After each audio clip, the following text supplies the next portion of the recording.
I never thought fatherhood would come to this moment, standing in my own living room, facing the son I'd raised alone since my wife's death, hearing him demand money, as if I were some kind of ATM machine instead of his father. It was early evening in Seattle, the drizzle outside smearing the window panes gray light, slipping through the blinds. I had just finished reviewing invoices from the shop grease, still under my fingernails, the smell of motor oil clinging to my flannel shirt. My back ached the way it always did after a long day on my feet, but I had settled at my desk ready for an hour of quiet bookkeeping before bed. Then the front door slammed open like an explosion, rattling Sarah's old picture on the mantel, and there was Ethan. His hoodie was damp sneakers squeaking across the hardwood as he stormed inside. He didn't say hello, didn't ask how I was doing. He just blurted it out, his voice carrying the edge of entitlement and desperation that had become too familiar in recent years. He needed $5,000 right now. No explanation, no buildup, just a demand dropped into the room like a grenade. I froze, pen still in my hand. It wasn't the first time he had asked for money, not even close, but there was something in his tone that shook me. He wasn't requesting help. He wasn't embarrassed. He was making demands like a man threatening to collect a debt. I tried to remind him I had already transferred his monthly allowance just last week, $3,000, that I had hoped would keep him afloat for a while. But he scoffed. That barely covered rent, he said. Did I really think $3,000 was enough for a man his age to survive in Seattle? His words stung deeper than I expected. For a moment, I couldn't answer. My chest tightened, and I felt the old tension crawl back into my shoulders, the posture I had carried since my military years. I straightened more out of instinct than choice. I told him what I'd been saying for months, that he needed steady work, something consistent, something that would teach him the value of responsibility. But my words hit him like insults, and he laughed bitterly, mocking me for the very principles that had carried me through life. The room felt colder as he leaned close and spat out the words that would echo in my mind for days afterward. When I died, he would inherit the business, and he'd run it better than I ever did. The casual cruelty of it crushed me. He wasn't thinking about me as his father. He was calculating, planning, already envisioning a life where my death was nothing more than an opportunity. There was no grief in his voice, no hesitation, just greed laid bare in its ugliest form. I stood frozen, unable to answer, as the family photo rattled again when he slammed the door behind him on his way out. Sarah's smiling face trembled behind the glass. My wife long gone still, watching silently from that frame, as if demanding an answer to how we had arrived here. My son's engine roared outside, then faded into the distance. The house sank into silence so deep it pressed against my ears, so heavy it almost crushed me. I didn't even realize the pen was still gripped in my hand until my knuckles turned white. Later that night, I found myself staring at that photo. Sarah, beautiful and radiant, smiling at a Little League game, holding 8-year-old Ethan close. My heart ached with the memory of her funeral. Ethan had stood beside me, barely a teenager drowning in a suit 3 sizes too big. He had clutched my hand that day, as if it was the only thing keeping him upright. I had sworn then at her graveside that I would protect him, provide for him, give him everything she couldn't. We were drowning in medical debt, the mortgage on my first shop months behind, but I promised her I would keep him safe. That vow had guided every choice since every dollar I spent, every hour I worked, every sacrifice I made. And now, 20 years later, my son looked me in the eye and calculated how quickly my death could enrich him. The following days passed in a haze of memory. I pulled old photo albums off the shelf, flipping through them like crime scene evidence. Ethan's private school tuition, $40,000 a year, because Sarah insisted he deserved the best. His University of Washington education, complete with the dorm life he claimed was essential bills I paid without complaint. The Honda Civic I handed him for graduation brand new because he wouldn't be caught dead driving anything used. Every picture told the same story. While other kids his age worked summer jobs, Ethan played video games, living comfortably on allowances I convinced myself were investments in his future. Looking back now, I saw what I had been blind to before. Every handout chipped away at his independence. Every rescue removed one more piece of his character. I thought I was buying his security. Instead, I was paying for the erosion of the man he might have been. Saturday evening, I sat in Sarah's chair, the one I never moved, never replaced. It smelled faintly of her perfume even after all these years, or maybe that was just memory clinging stubbornly to the fabric. I whispered to her that I had failed to raise Ethan into a man she would be proud of, failed to balance love with discipline, failed to distinguish providing from parenting. I confessed aloud to the empty room that I had spent 2 decades trying to buy my son's affection, trying to cover over the guilt of raising him without her, and every payment had only deepened the wound. The realization settled into me like the cold of a Seattle winter, deep into the bones. For the first time, I saw my son not as a struggling young man who needed help, but as someone shaped by my mistakes, someone who had learned the wrong lessons from my sacrifices. He wasn't just entitled, he was dangerous. The thought frightened me more than I wanted to admit. I returned the albums to their place on the shelf and sat at my desk staring at the blank pages of the legal documents I had been drafting before Ethan burst in days earlier. My hand shook slightly as I picked up the pen again. I breathed steady military discipline, forcing clarity into my thoughts. For the first time in my life, I wondered if I needed to plan, not just for his future, but for protection from him. It was only the beginning, though I didn't know it then. That night, I wrote a few lines, stopped, crossed them out, then wrote again. The words refused to come cleanly. I sat there long after midnight, staring at the page, feeling the weight of something heavy pressing against the future. I was a father, facing a truth no parent wants to admit, that my own child saw me not as family, but as an obstacle. The house was silent, but my mind screamed with memories, doubts, and a gnawing sense of foreboding that refused to quiet down. The days after Ethan stormed out blurred together, but the heaviness in my chest never left. I tried to bury myself in the familiar rhythm of work at the shop, changing transmissions, tightening bolts, explaining repairs to customers who didn't always understand the difference between a timing belt and a fan belt. For a few hours at a time, I could pretend nothing was wrong. But when the garage doors closed at night and the air compressor stopped hissing, the silence would settle over me again, pressing like a weight on my chest. That's when the memories came back, uninvited, one after another. I found myself drawn to Sarah's old belongings more than usual. Her photo albums, the letters she used to write me when I was deployed, even the blanket she knitted during her chemo treatments. I kept these things neatly boxed, safe from dust, but suddenly I was taking them out, leafing through them like sacred texts. Maybe I was searching for answers, maybe forgiveness, maybe both. Every photograph of Ethan as a boy felt like a wound reopening. His gap-toothed grin at 8 years old, holding a baseball glove too big for his hand. His awkward teenage smile, braces flashing under the summer sun.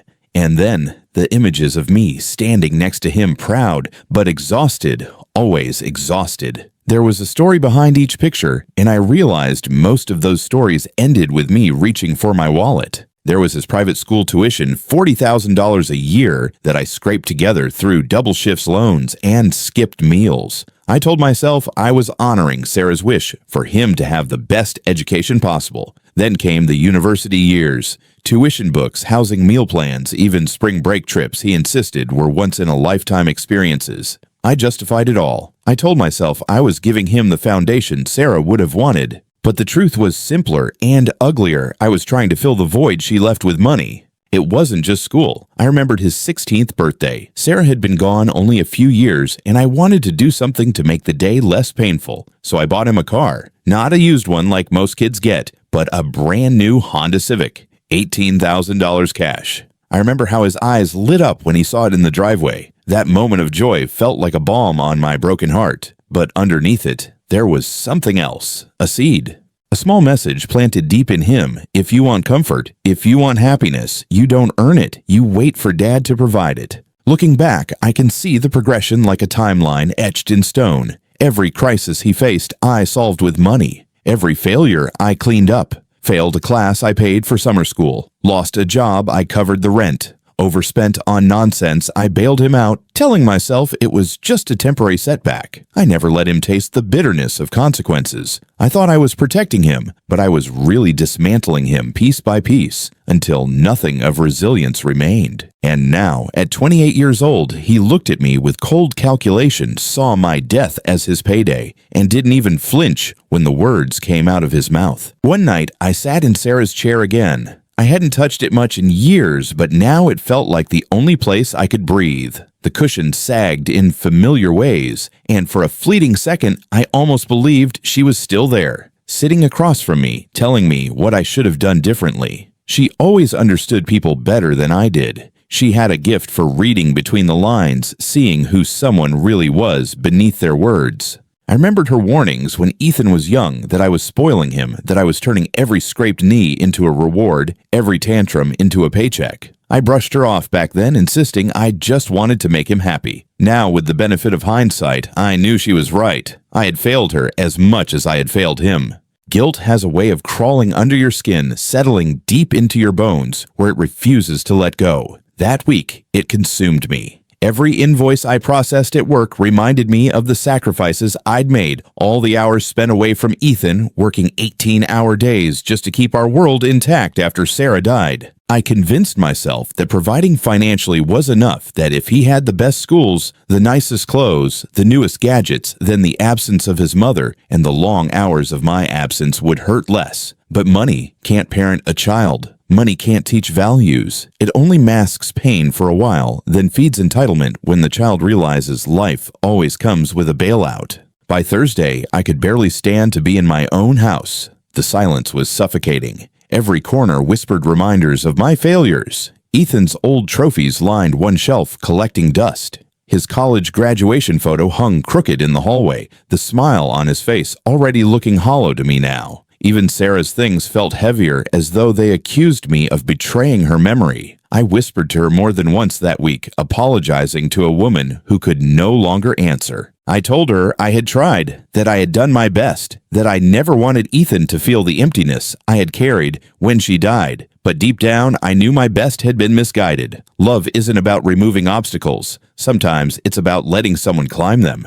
And I had cleared every path for Ethan until he never learned how to walk on his own. Sunday morning, I finally broke down and wrote in my journal, something I hadn't done since Sarah passed. I wrote that I had created a stranger in my own home. I wrote that Ethan's words about my death weren't a shock out of nowhere, but the final step in a long pattern I had enabled. I wrote that part of me feared him, now feared what he was capable of if money was involved. Seeing those thoughts in ink unsettled me. Fathers aren't supposed to fear their children, but there it was written by my own hand. The rest of that day, I spent pacing, unable to sit still. My mind replayed every conversation with Ethan over the past year, looking for warning signs I had missed. They were everywhere once I bothered to notice. His obsession with what I had, rather than who I was. The resentment in his tone whenever I suggested work. The subtle jokes about what life would be like after you're gone. Dad. I had brushed them off as immaturity, as dark humor, as anything but what they really were, practice runs. For the moment, he would finally say it outright. I went to bed that night, exhausted, the house colder than usual, though the thermostat said otherwise. I lay staring at the ceiling, knowing something irreversible had shifted between us. Ethan was no longer just my son. He was a man who saw me as a barrier between him and wealth. And I couldn't shake the sickening realization that he might one day do more than just talk about my death. That thought haunted me, but I didn't know yet how real it would soon become. I was still sitting at my desk the following week when the phone rang. The house was quiet, the kind of quiet that makes you hyper-aware of every creak and hum. I stared at the caller ID, and for a long moment, I couldn't bring myself to pick up. It was Ethan. After everything he had said, after the way he had left me standing in that silence, I didn't know if I was ready to hear his voice again. But eventually habit and a stubborn streak of paternal hope made me press accept. His tone startled me. It was light, cheerful, almost forced. Too cheerful, too eager. He opened with small talk, the kind of pleasantries he rarely bothered with. He said he had been thinking that maybe he'd been too harsh the other night, that he wanted to make things right. The words tumbled out quickly like a salesman rehearsing his pitch. For a moment, I let myself believe him. I wanted to.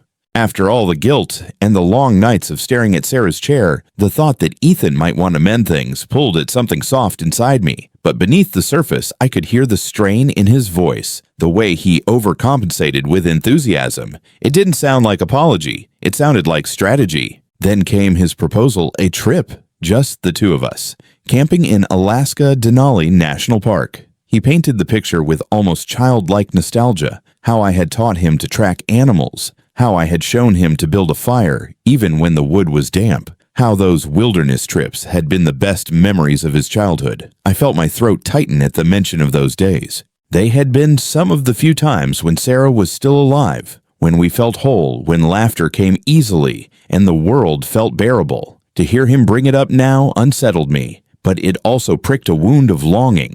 Was it possible he remembered the good? Was it possible he wanted it back? The speed of his planning raised red flags immediately. He told me he had tickets already, flights from Seattle to Anchorage, camping permits, gear reservations, all of it prepaid. His friends, he claimed, had canceled last minute, and if we didn't go, the whole package would be wasted. The urgency sounded rehearsed, like a story designed to prevent me from asking too many questions. And I did ask. I asked him when he had started planning trips like this, since I couldn't remember the last time he willingly slept in a tent. I asked him why he wanted this sudden wilderness experience after years of avoiding even a family picnic. He had answers for everything polished and convenient, each one slipping out a little too easily. He insisted it was about us, about reconnecting, about finding that bond we had lost in the noise of life. As he spoke, I closed my eyes. My instincts, the same instincts that had kept me alive during my Navy years, screamed at me to see the pattern, to trust the unease that clawed at my gut. Everything about his sudden enthusiasm felt staged, and yet alongside that instinct, another part of me stirred. The father who had promised Sarah he would never give up on their son, who had vowed at her grave to protect him no matter the cost. That father whispered that maybe this was a chance, maybe this was a test of forgiveness, maybe people can change if you let them. The two voices warred inside me, suspicion and hope, survival and love. When he pressed for an answer, I stalled. I told him I needed to think. He pushed harder, his tone dipping into urgency. The flights left in just a few days, he said, and everything was non-refundable. He begged me not to waste this opportunity. That word, opportunity, clanged in my ears like an alarm bell. Still, when I heard myself answer, I realized I had said yes. The word had slipped from my mouth like a betrayal of my own instincts. Maybe it was fatigue. Maybe loneliness, maybe the impossible hope that my son was truly reaching out. But in that moment, I agreed. The days leading up to our departure felt strange. I carried on with my routine at the shop, but my mind was elsewhere. I found myself packing carefully folding shirts with military precision, slipping an old survival knife into my bag, and without quite knowing why, tucking a manila envelope of legal documents into the inner pocket. I told myself it was habit preparation, but deep down I knew it was fear. The documents represented choices I wasn't ready to face but could no longer ignore. If Ethan truly meant to reconnect, I would be relieved. If he meant something else, then those papers might be the only protection left to me. At the airport, Ethan was waiting at the gate, bouncing on his heels like a teenager. He wore a brand new backpack, the tag still dangling from one of the zippers, and his smile stretched a little too wide. He greeted me with enthusiasm that felt almost performative, his words spilling fast, his energy manic. As we boarded the plane, I studied him quietly, trying to reconcile the boy I had raised with the man fidgeting beside me. He kept checking his phone, scrolling rapidly, stepping away for long bathroom breaks. He talked about how exciting it would be to leave technology behind to embrace nature, yet he couldn't let go of that screen for even 10 minutes. Somewhere over the mountains, while he pretended to admire the view, I stared at the jagged peaks below and thought about Sarah. I thought about what she would say. If she were here, if she knew her son had turned our shared wilderness memories into bargaining chips in a scheme I couldn't quite name yet, she would tell me to listen to my instincts, to see the truth beneath the charm. And yet, I could hear her softer voice too, the one that always urged me to give people one more chance to believe in love, even when it hurt. I leaned my head back against the seat and closed my eyes, caught between those two voices, caught between the father I wanted to be and the survivor I had been trained to remain. When the wheels touched down in Anchorage, the crisp Alaskan air greeted us with a sharp bite. Ethan inhaled dramatically, exclaiming about the freshness, the freedom, the wild beauty around us. I watched him closely as he shouldered his new pack with visible strain, already uncomfortable, already masking his inexperience with bravado. He grinned and said this was going to be amazing. I nodded, but inside I wasn't sure if he meant for him or for me.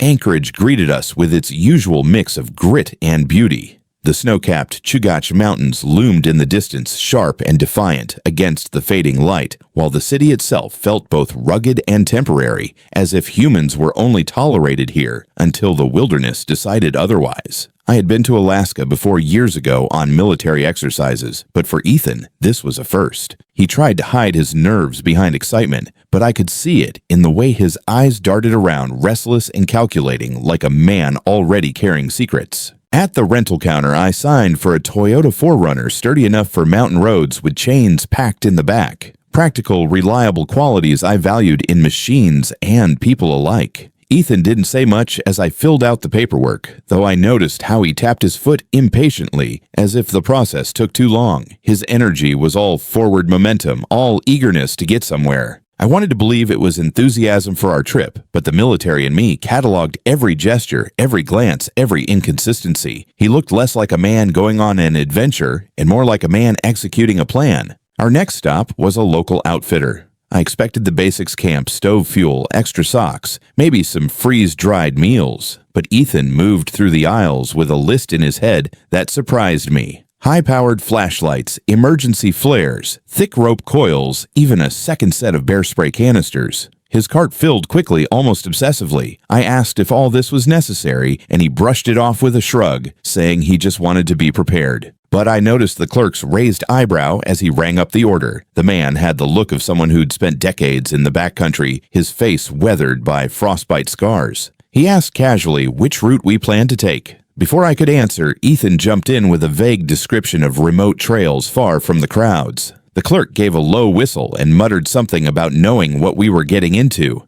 I caught the edge in his tone, the kind of warning seasoned Alaskans give outsiders who don't respect the land. Ethan ignored it. We loaded the gear into the SUV and set out north along the park's highway, the road stretching ahead like a gray ribbon through endless forests. Snow patches clung stubbornly to the roadside, and every few miles signs warned about moose crossings. The radio crackled between stations, so we drove mostly in silence. I tried to make small talk, pointing out mountain ranges, sharing fragments of memories from my earlier time in Alaska, but Ethan's responses were short, distracted. His eyes flicked between his phone and the horizon, more focused on whatever was on that screen than the vast beauty around us. As dusk fell, we stopped at a gas station in one of the small roadside towns. I stepped out to pump gas, feeling the cold sink through my jacket. Through the convenience store window, I watched Ethan hunch over his phone, speaking low and fast, his shoulders tense. His body language screamed secrecy. When he emerged with a coffee, I asked if everything was all right.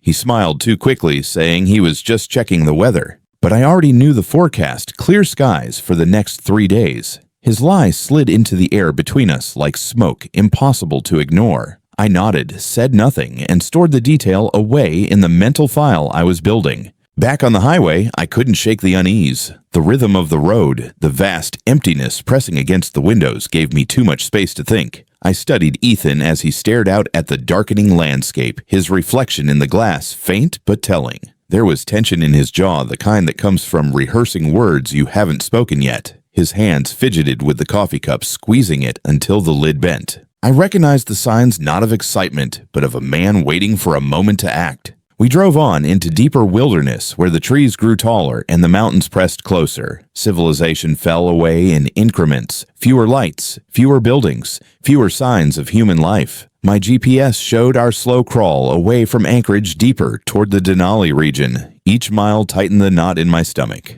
I told myself I was overreacting, that I was seeing patterns because of what had happened back in Seattle, because of the venom in Ethan's words when he talked about my death. But instinct doesn't lie. It whispers truths the heart doesn't want to accept. The closer we drew to Denali, the clearer the divide between us became. I found myself pointing out survival details, snowdrifts that revealed wind direction, the way clouds formed halos around peaks when a storm approached, the scat patterns that told you what animals were nearby. These things had always been second nature to me, drilled into my bones by years of training. Ethan nodded along, scribbling notes on a napkin as if he were a student. But his eyes betrayed calculation, not wonder. He wasn't learning out of admiration. He was collecting information, storing it for later, like a man studying the last pieces of a puzzle. We pulled off briefly at a rest area where a few trucks idled. The night sky above stretched wide and unbroken stars spilling like shards of glass across the black.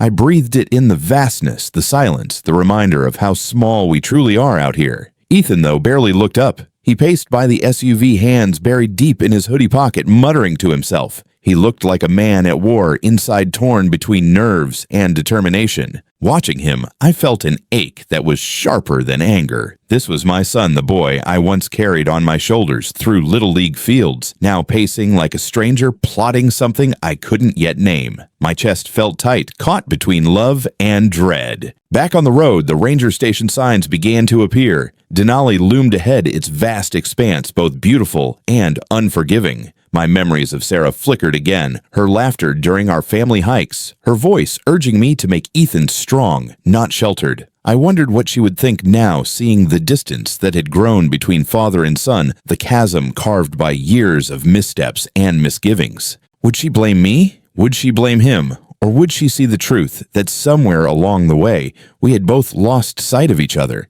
When we finally pulled into the motel near the park entrance, the hour was late, the parking lot nearly empty. The log cabin structure glowed with a rustic charm, but all I felt was fatigue pressing on my shoulders. Ethan moved quickly, checking us in, carrying his pack with forced energy. I lagged behind, scanning the trees, the shadows, the wilderness that felt more alive than the town itself. Something inside me whispered that we had crossed a threshold, that whatever this trip truly was, it was no simple vacation. The air smelled of pine and snow, sharp and unforgiving. I tightened my coat and followed my son inside, my instincts coiled tight, ready for what was to come.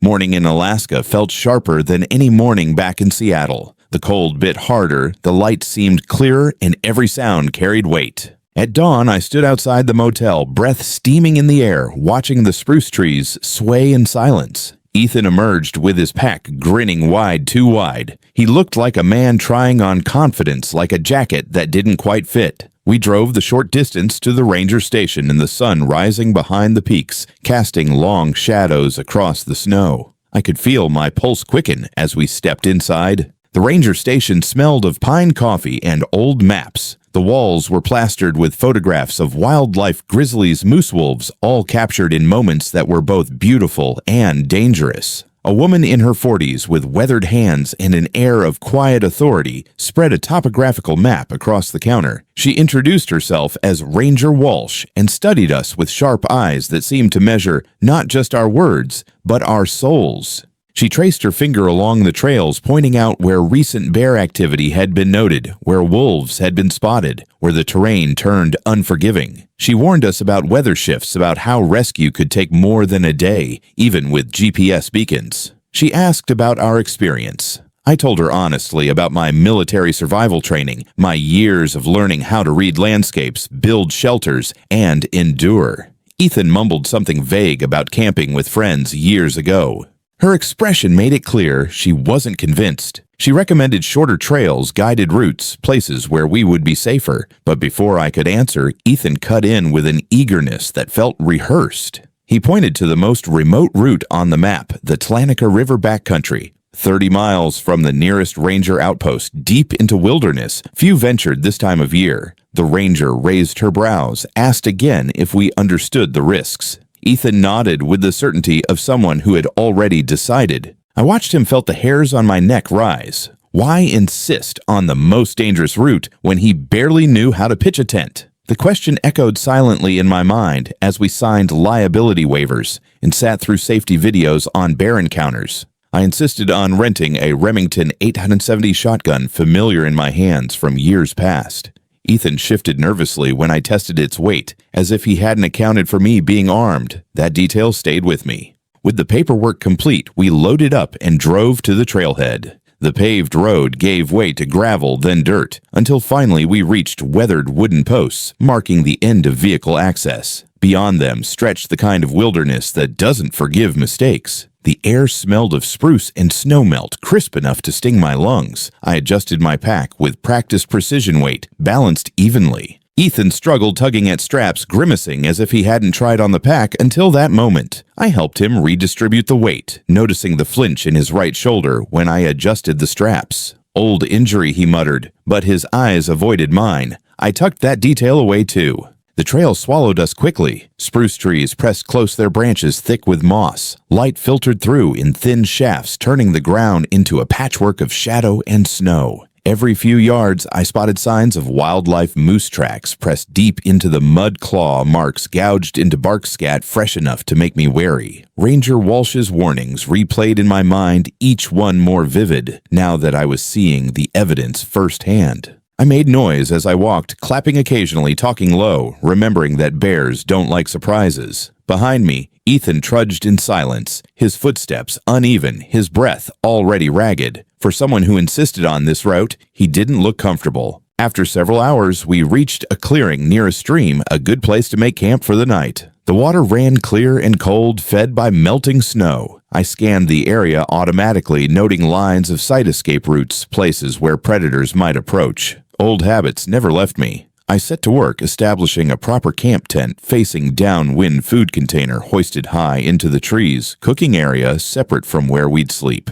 Ethan fiddled with his tent poles, tangling them like a boy fumbling with string. He asked for help, and though I showed him the unease inside me, only deepened. Why drag us into the heart of Alaska if he couldn't manage the simplest task?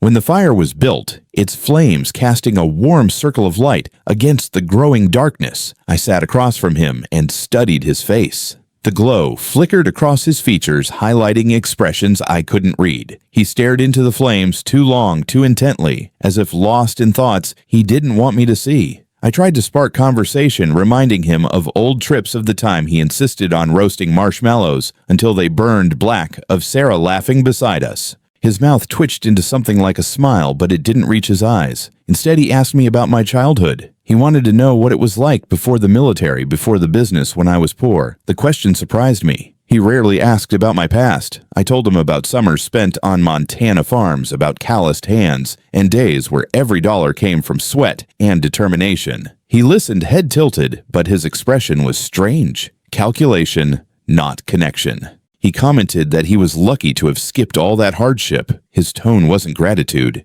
It was resentment, as if my hard work had cheated him somehow. Later, as the fire died down, he grew quiet, then volunteered to take first watch. He claimed he wasn't tired, yet wanted to enjoy the forest sounds. My instinct flared immediately. Ethan had never shown interest in keeping watch, never even pretended to care about such things. Yet now he insisted. I hesitated, then crawled into my tent, reminding myself that exhaustion makes a man paranoid. Still, as I lay there, listening to the faint rustle of him moving near the fire, something gnawed at me. His footsteps stopped, replaced by long stretches of silence. Not the comfortable silence of someone admiring nature, but the tense silence of someone waiting for what I didn't yet know. Sleep came fitfully. Every time I drifted off, I startled awake at the smallest sound, the crack of a branch, the shift of the wind, the low cry of an animal in the distance. Each time I reminded myself of Ranger Walsh's warnings, of the reality of where we were. Yet beneath it all, I couldn't shake the deeper truth, pressing harder every hour. The wilderness wasn't the most dangerous thing out here. My own son was. Dawn in Alaska doesn't creep in gently. It arrives like a blade of light, sharp and unforgiving, piercing the thin walls of a tent and cutting away whatever fragile rest you manage to claim. I woke to the metallic sound of clanking outside. At first, I thought it was just Ethan adjusting the fire pit or shifting gear, but the rhythm was too purposeful, too urgent. My instincts stirred old habits honed in years when mistakes meant death. I unzipped the tent and stepped into the cold morning air.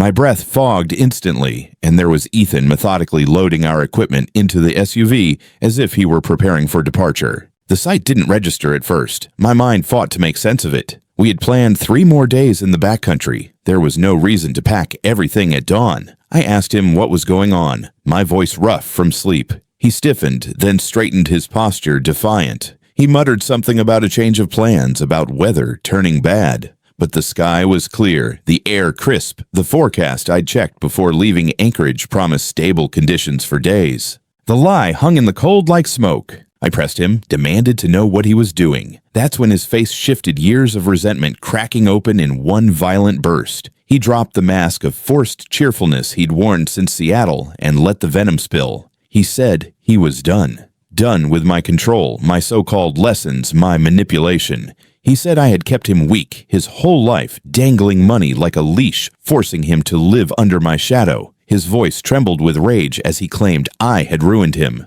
And then he said the words I'll never forget. He didn't want my guidance anymore. He wanted what was his by right. My death would give him that. The air froze inside my lungs. For a moment, I couldn't move, couldn't breathe. My son, the boy I had cradled at Sarah's funeral, the boy I had promised to protect, was standing in front of me, confessing that he wanted me gone. And worse, that he had planned for it. He slammed the SUV's tailgate closed, turned to face me with a look that was colder than the Alaskan wind.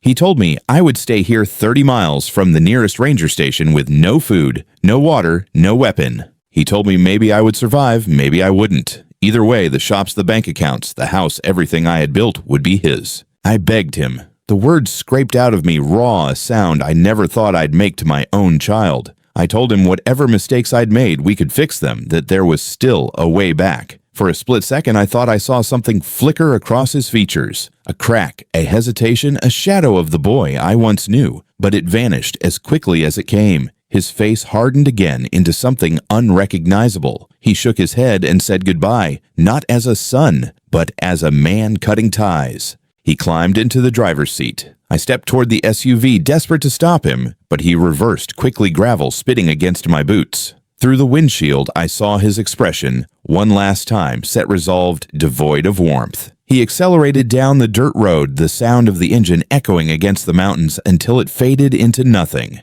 I stood there, dust swirling around me, silence pressing in from every direction. The forest seemed to hold its breath. Only the whisper of wind through spruce trees broke the stillness, and even that felt like mockery. The reality hit in waves. My son had left me here to die. Not metaphorically, not in some exaggerated way, literally. He had taken the SUV, the GPS, the rifle, the food, everything. All I had were the clothes on my back, the folding knife I carried by habit in my pocket, and my own body. The betrayal seared deeper than any wound I'd suffered in combat. I had been betrayed by enemies before, by circumstance, by life itself. But nothing prepared me for betrayal by my own blood. For several minutes, I couldn't move. I stood rooted to the dirt, staring at the empty trail where the SUV had vanished. My legs trembled not from cold, but from the weight of despair. A lifetime of sacrifice replayed in my mind in rapid flashes, nights in the shop, working 18 hours so he could attend private school checks written for tuition, the car I gave him, the endless allowances. All of it had led here to this moment, to him calculating my death as if it were a business transaction. The thought nearly buckled me. But survival doesn't allow for paralysis. Somewhere deep inside, the old training stirred. Shock is a luxury you can't afford when the wilderness wants you dead. I forced myself to breathe steady to assess. First rule, take stock of resources. I patted my pockets, wallet, house keys, small folding knife. No food, no water, no gear. Second rule, evaluate environment. It was early spring, temperatures would drop below freezing at night. The terrain was dense forest, unmarked trails, no cell signal. Ranger Walsh's warnings about grizzlies and wolves echoed louder now. Third rule, prioritize needs. Shelter water signaling navigation in that order. I turned west, knowing the main park road lay somewhere in that direction. The SUV's tracks led away, but following them would only deepen despair. Instead, I looked for game trails, natural paths carved by animals which almost always led to water. Water meant life and maybe visibility. My legs felt heavy, my chest still constricted from the emotional blow, but anger began to kindle inside me, hot enough to cut through the fog. If Ethan thought I would lie down and die, he had forgotten who raised him. He had forgotten the man who had survived deployments, who had built a business from nothing, who had carried his mother through the worst of her illness without breaking.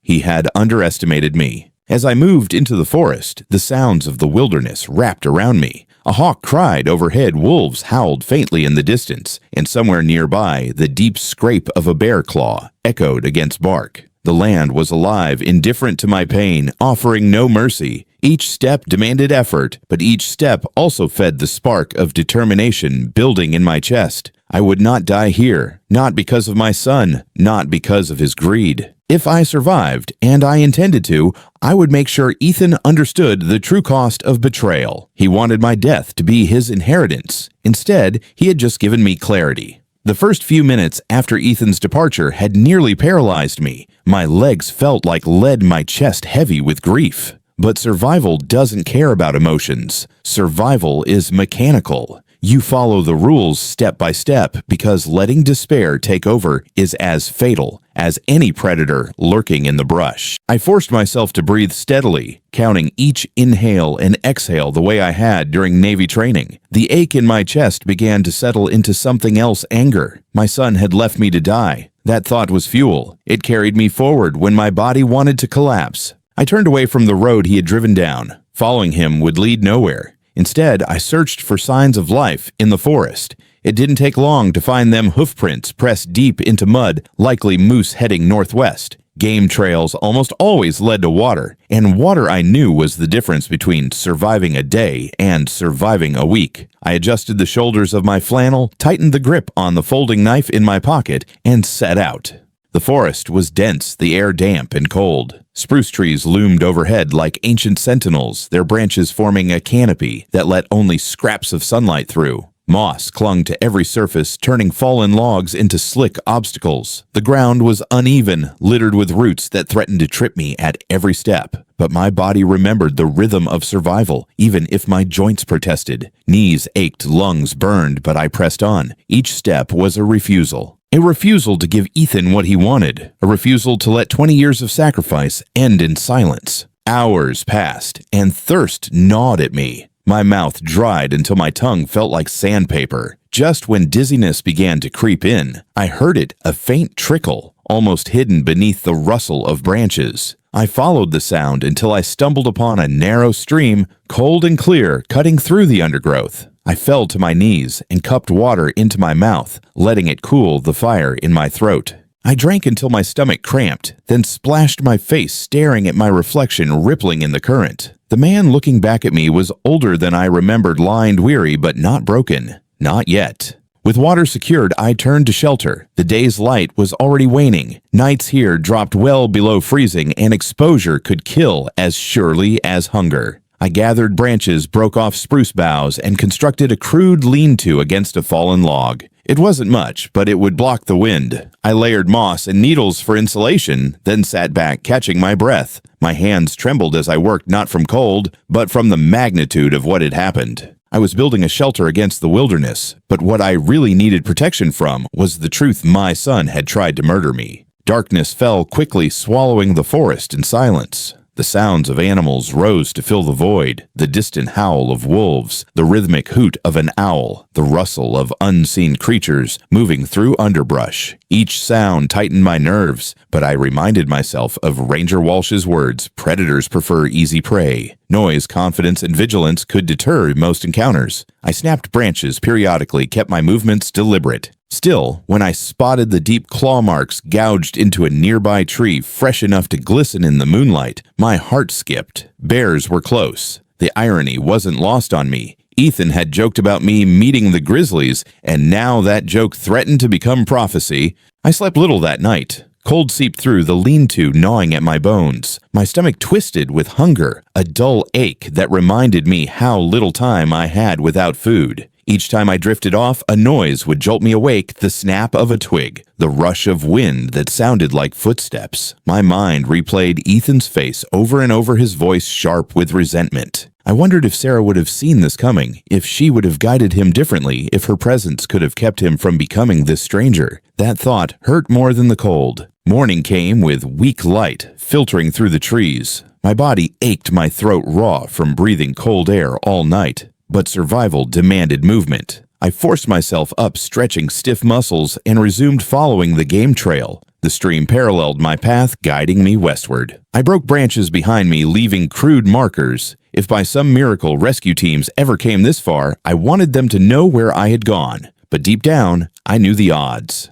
This far out this time of year, no one would be looking for me. Ethan had counted on that. Around midday, my legs faltered. Hunger blurred my vision, each step heavier than the last. I leaned against a tree chest, heaving sweat chilling my skin despite the cold air. I thought of Sarah again, her voice in those final days, asking me to promise to care for Ethan. I had kept that promise, perhaps too literally. I had given him everything, shielded him from every consequence. And now he had used that gift to sharpen himself into something cruel. The weight of that realization nearly crushed me, but I couldn't stop. I wouldn't let his betrayal be the end of me. Then through the stillness, I heard it faint at first, then growing louder, a mechanical hum, rhythmic alien in this wilderness. My heart surged. Engines, human-made. I froze, straining to pinpoint the direction. North, maybe half a mile. I staggered forward, every ounce of energy focused on the sound. Branches whipped my face, roots tangled my boots, but I pressed on faster now, stumbling through the undergrowth. The noise grew clearer, distinct ATVs multiple. My chest burned with hope. Hunters, rangers, locals, anyone human meant salvation. I broke through the tree line into a clearing and saw them, 4 riders' helmets off, parked for a break. They looked up in shock as I stumbled out of the forest, ragged, scratched, filthy. My knees nearly gave way, but I forced myself upright. Their leader, a bearded man with weathered skin, stepped forward, eyes sharp with concern. His expression shifted as he took in my condition. I croaked out the words, my voice hoarse from thirst and cold. My son left me here, took everything, left me to die. The silence that followed was heavy, then broken by gasps of disbelief. One of them, a woman with kind eyes, handed me a water bottle. I drained it greedily, the liquid burning down my throat like medicine. The leader introduced himself as Oliver Grant, former park ranger. His face hardened as he listened. He called it what it was, attempted murder. His friends exchanged horrified glances, the weight of what I said sinking in. I felt my knees tremble again, but this time from something else, not despair, but relief. Against all odds, I had been found. Ethan had underestimated me once more. Relief washed over me in waves so powerful it left me trembling. Standing in that clearing water, dripping from my chin, surrounded by strangers who believed me, I felt something I hadn't felt since the moment Ethan's SUV disappeared. Hope. But it wasn't soft hope. It was sharper, heavier, because along with it came resolve. My son had tried to kill me. He thought he'd calculated everything perfectly, but he hadn't accounted for chance, for the solidarity of the wilderness community, for me still being alive. He had underestimated the very instincts he'd mocked his whole life. That mistake would be his undoing. Oliver Grant, the former ranger, studied me carefully. His eyes were sharp, practiced the kind that had seen too many tourists bite off more than they could chew in Alaska. But this wasn't a case of overconfidence or ignorance. This was deliberate abandonment. He understood it immediately. He asked how long ago it happened. 4 hours, I told him. He nodded grimly. He said if Ethan had taken the main road out, he'd be driving for 6 hours at least before reaching Anchorage. But Oliver knew the shortcuts, old ranger trails, hidden backcountry paths that could get us back to the park entrance in 90 minutes. Faster than Ethan, faster than he could ever imagine. When he said those words, a thought hit me like lightning. I could be back at the lodge before him. I could wait. I could turn his plan on its head. The very idea electrified me. Ethan thought I was out there, starving, shivering, waiting to be swallowed by wolves or grizzlies. Instead, I would be waiting for him alive and prepared. For the first time since this nightmare began, the balance of power shifted in my mind. I wasn't just surviving anymore. I was planning. The ride out was brutal. The ATVs bucked and bounced over hidden roots and steep inclines. The air cut through my flannel like knives. But I clung on behind Oliver, gripping the seat tight, driven by adrenaline. The forest blurred past streams splashing up around our tires, branches slapping against my arms. At one point, we dismounted to guide the machines around a fallen tree, my legs wobbling under me. But each step was fueled by the same thought: Ethan will not win. The Ranger Trail was a hidden artery through the wilderness, invisible to outsiders. Oliver knew every twist, every hazard. It was his world, and he guided us with unshakable confidence. 90 minutes later, we broke out onto the paved road. Civilization. My heart surged at the sight of it, the strip of asphalt cutting through the wild like a lifeline. Another half hour, and the Denali Lodge came into view, its log cabin structure glowing warm against the dusk. I stared at the parking lot, scanning for the SUV. Empty. Ethan wasn't back yet. We had beaten him. The trap was set before I'd even stepped inside. Oliver and his group gathered around me in the lot. Their faces were tight with concern, their voices low with the gravity of what we all knew. One by one, they offered their contact information, promising to stand as witnesses if authorities became involved. Abandoning someone in Alaskan backcountry wasn't a misunderstanding. It was attempted murder. Oliver handed me his card, his name scrawled above his personal number. "Call me when you're ready to talk to the police," he said. "But think carefully first. What happens next is your choice." Inside the lodge, I collapsed onto the bed, the exhaustion finally catching up to me. The silence of the room felt surreal after the raw sounds of the forest. My hands shook as I reached into my jacket and pulled out the manila envelope I'd carried from Seattle, the legal documents. They had felt like a precaution when I packed them, a grim insurance against instincts I didn't want to admit. Now they felt prophetic. 3 weeks earlier, after Ethan's first eruption in my living room, I had gone to my attorney. In a moment of disappointment and dread, I'd rewritten my will. Ethan would inherit nothing. Not the shops, not the house, not the accounts. Everything would go instead to wildlife conservation veterans groups and a scholarship fund in Sarah's name. My wife's legacy would live on through people who deserved it. My son would get nothing but the consequences of his own greed. I spread the documents across the desk, staring at the words. They felt heavier now, as if ink carried the weight of my entire life. Ethan had brought me here to erase me for money. Instead, he had guaranteed that the one thing he wanted most would slip through his fingers. That irony burned in my chest a cold satisfaction, but satisfaction wasn't enough. I needed consequences. Real ones. Ones that would follow him, define him, destroy the illusion he'd built in his head of being untouchable. That's when I called Oliver. He picked up on the first ring. His voice was calm, steady, the kind of voice you trust in crisis. I told him what I needed: documentation. When Ethan returned, he would walk into a controlled environment. His words, his face, his panic, all of it would be recorded. Evidence undeniable and unshakable. Oliver paused, then said he understood. He offered to bring his camera equipment to set up in the adjacent room to capture everything. My pulse quickened at the thought. This wasn't just about surviving anymore. This was about turning Ethan's betrayal into the rope he would hang himself with. I called my attorney next. The conversation was brief, but decisive. By tomorrow morning, the new will would be filed officially beyond challenge. No loopholes, no chance for Ethan to claw anything back. My estate would bypass him entirely. I could almost hear Sarah's voice in my head, steady proud, telling me this was finally the right way to honor her memory. Not by buying affection, but by investing in something greater.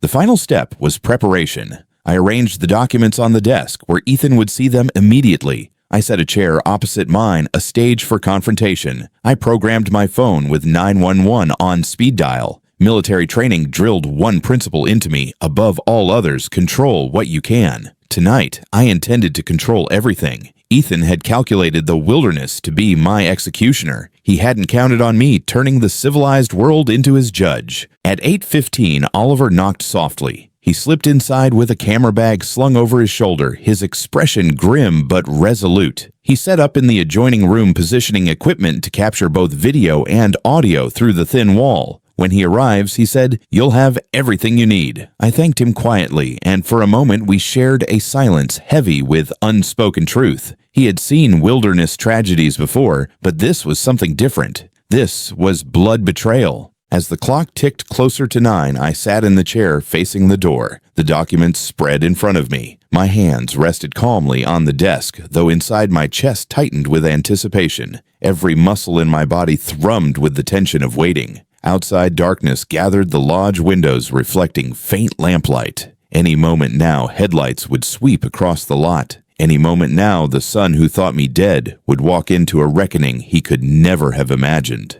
The clock read 8:47 p.m. when headlights swept across the motel parking lot. My heart kicked hard against my ribs. Through the thin curtains, I recognized the sound of the SUV's engine before I even saw it. That vehicle had carried me deep into the wilderness, stripped me of everything, and left me for dead. Now it was returning carrying not salvation, but the architect of my betrayal. I sat perfectly still, hands resting lightly on the desk, the legal documents spread neatly before me. My pulse thudded in my ears, but my face was calm. I had learned long ago that in moments like this, composure was the most dangerous weapon a man could carry. I heard the engine cut off, the car door slam, and footsteps crunch across gravel. My stomach tightened. Through the thin wall, I sensed Oliver moving quietly, adjusting his equipment, steady hands preparing to capture everything. The motel door lock rattled once, twice before catching. The knob turned, and then Ethan stepped inside. The expression on his face was worth 1,000 words. He froze in the doorway, his features twisting as recognition crashed over him. Shock, disbelief, then fear, each emotion flashing across him like lightning. His mouth opened, but no words came out at first.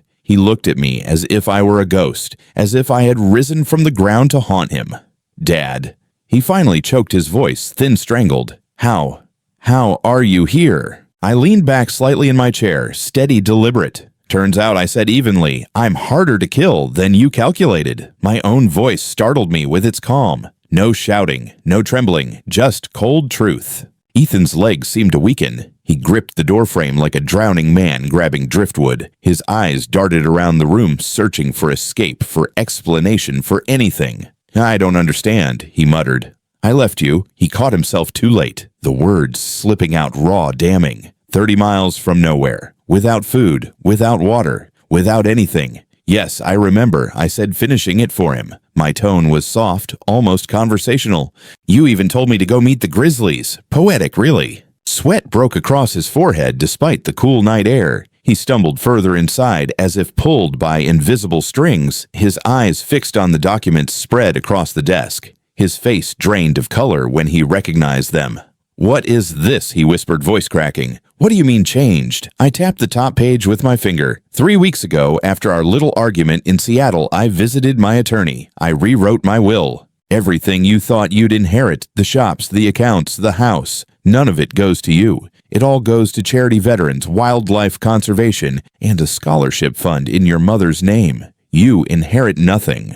The words struck like hammer blows. His mouth opened-closed, then opened again, but only broken syllables came out. He shook his head, wild-eyed. You can't do that. I'm your son. I studied him carefully. You were my son, until the moment you left me in that forest. Now you're something else entirely. He lunged forward, grabbing at the documents, but I pulled them back calmly, sliding them into the manila folder. Careful, I said. Your desperation is showing. His composure shattered then. Rage boiled to the surface, his voice rising, his face contorting. You self-righteous bastard. You controlled me my whole life. You kept me dependent, humiliated me, forced me to beg for everything. You made me this way. His words rang sharp, but beneath them I heard what I had been fearing all along. He truly believed it. He had rewritten history in his mind, casting himself as victim and me as tyrant. Every dollar I'd given him, every sacrifice, had twisted into chains in his story. I let the silence stretch. He panted, chest-heaving, eyes blazing with fury. Finally, I spoke, my voice low, steady. You're right about one thing. I did enable you.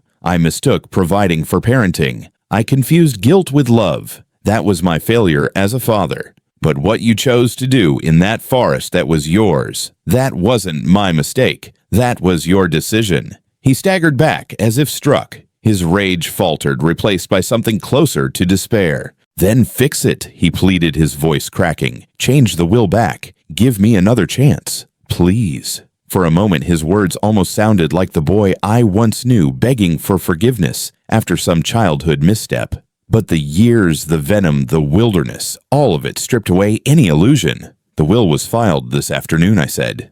It's done. His shoulders slumped. He looked suddenly smaller, diminished like air leaking out of a balloon. He collapsed into the chair across from me, staring blankly at the papers he could never have. The silence stretched heavy and final. Then he looked up at me with hollow eyes and whispered, "Where are you going?" I stood slowly, tucking the folder under my arm. To call the police. Attempted murder is still a felony, even when it fails. He lurched forward, reaching out as if to stop me, but his hand fell limp halfway. "Dad, wait," he croaked. I paused at the threshold, turning back one last time. "Goodbye, Ethan. In a strange way, you've given me clarity. I know exactly who you are now, and it isn't my son." I walked out into the night air, the gravel crunching under my boots. Behind me, I heard nothing. No footsteps, no protests, just silence. Through the connecting wall, Oliver's camera captured every word, every broken plea, every damning confession. My hands trembled slightly as I pulled out my phone and dialed. When the operator answered, my voice was steady. "I'd like to report an attempted murder. My son tried to kill me in Denali National Park." The words felt unreal as they left my mouth, but also liberating. For the first time in years, I wasn't covering for him, wasn't bailing him out. I was telling the truth. The blue and red of police lights painted the lodge walls within the hour. Officers moved quietly with the professionalism of people who'd seen too many tragedies in the wilderness. They placed Ethan in handcuffs. I watched through the window as they led him away. His head hung low, his body slack, the fight gone out of him. He didn't look back. I stood motionless, the weight of decades pressing down on me until the last light disappeared down the road. Inside the room, the silence returned, but it wasn't the same silence I'd felt in the forest when Ethan's SUV vanished. This silence felt different, not the silence of death, the silence of clarity, of endings, of truth finally laid bare. The Anchorage Police Department interview room buzzed with a faint fluorescent hum, a sound that seemed to emphasize the sterility of the place. The table was metal cold against my forearms. Detective Sarah Martinez sat across from me. Her laptop opened the folder of evidence spread between us. Oliver's recordings, my written statement, the documents I had carried from Seattle together. They formed a case so airtight, even my own disbelief couldn't poke holes in it. She said in her 8 years investigating wilderness crimes, she had never seen a case so deliberate, so premeditated. My son hadn't just abandoned me. He had orchestrated every detail to ensure I wouldn't return. Her words landed heavy, but I didn't need convincing. I had lived it. I had felt the emptiness of those first hours, the bite of cold air in my lungs, the silence pressing down as I realized my own son had sentenced me to death. Nothing could erase that. Through the one-way glass, I could see Ethan sitting at the booking desk, wrists cuffed, his face pale under the harsh lighting. His hoodie hung limp on his frame, his eyes hollow. Gone was the defiance, the bravado. What remained was just a man 28 years old, but looking younger now, almost childlike in his collapse. For a second, I remembered him clutching my hand at Sarah's funeral, his small fingers squeezing so tightly I could barely feel mine. That memory stung worse than anything the wilderness had thrown at me, because I realized that boy was gone, long gone. The man in handcuffs was someone else entirely. Detective Martinez clicked through the recordings Oliver had provided. Ethan's voice filled the room, furious, venomous, unmistakable, his tirade about control, his declaration that he wanted what was rightfully his mocking dismissal of my survival. Each word captured in high-definition clarity cut through me. There was no denying it. Now no way to tell myself this was a misunderstanding or anger spoken in a moment of weakness. It was calculated, intentional, cold. Attempted murder. She told me the charges would be serious: first-degree attempted murder, reckless endangerment, conspiracy to commit fraud. She estimated 15 to 25 years, maybe more, depending on how the trial unfolded. I nodded numbly. Numbers didn't soften the blow. They just put a legal frame around something that was already unbearable. When they finally let me leave, Oliver was waiting outside. He shook my hand firmly, his grip warm and grounding. He told me he'd testify, that he'd stand in court and recount everything he had witnessed. I thanked him, though words felt too small for the weight of what he had done for me. Without him, I would have been another headline: Seattle man found dead in Denali backcountry. Instead, I was walking into the crisp Anchorage morning alive, carrying not only my survival, but the truth of what my son had become. The air outside was sharp, almost purifying. The mountains loomed in the distance, jagged and unmoved by human failings. Cars rolled slowly through the streets, practical Alaskans going about their lives. I stood for a long time staring at the horizon. I expected to feel satisfaction or at least relief. Instead, all I felt was emptiness. This wasn't victory.